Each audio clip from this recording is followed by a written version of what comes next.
ஜாஃபருக்கு இந்தியாவில் உள்ள அனைத்து பெரிய நகரங்களும் அத்துப்படி என்ற தகவல் வெளியாகியுள்ளது. கூடுதல் விவரங்களை செய்துள்ள சரவணகுமார் வழங்கிட கேட்கலாம். சரவணகுமார், வணக்கம். இது குறித்தான மேலும் விவரங்கள்.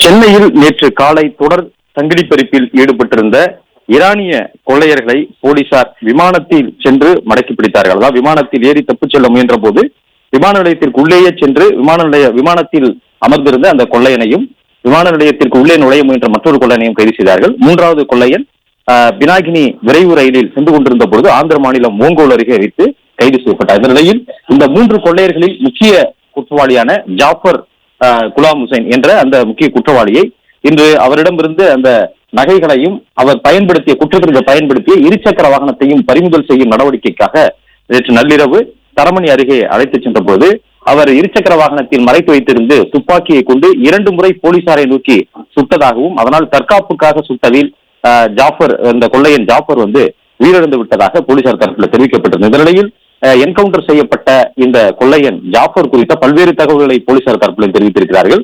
கொள்ளையன் ஜாஃபருக்கு இந்தியாவில் உள்ள அனைத்து பெரிய நகரங்களும் சிறுநகரங்களில் இருந்து பெருநகரங்கள் வரை எந்தெந்த இடங்களில் எப்படி செல்ல வேண்டும் என்று அனைத்துமே தெரியும் என்றும் எங்கெங்கு தங்குவது, கைவரிசை காட்டிவிட்டு எப்படி தப்புவது என்பதை தெளிவாக செய்யக்கூடிய இந்த குழுவுல ஒரு முக்கியமான ஒரு குற்றவாளியாக இருந்திருக்கிறார் என போலீசார் தெரிவித்திருக்கிறார்கள்.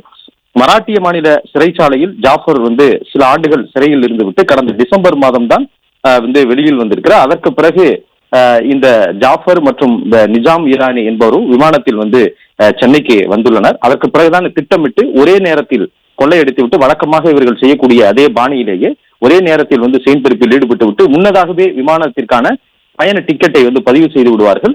அதன்படி அவர் திட்டமிட்டபடி இவர்கள் சென்றிருக்கிறார்கள்.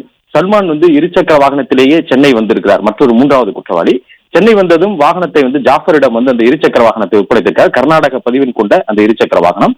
ஜாஃபர் பைக்கை ஓட்ட கைவரிசை பின்னால் அமர்ந்திருந்த காட்டிவிட்டு, அதாவது ஜாஃபர் பைக்கை ஓட்டுவதற்கு மற்றொரு நிஜாம் ஈரானி என்ற மற்றொரு கொள்ளையன் தான் பின்னால் அமர்ந்திருந்து செயின் பறிப்பில் ஈடுபட்டிருக்கிறார்.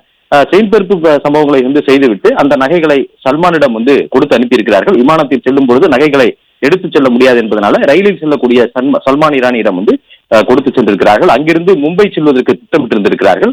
ஆனால் 3வது கொள்ளையனையும் பிடித்து அவரிடமிருந்து நகைகளையும் பறிமுதல் செய்திருப்பதாக கூறப்படுகிறது.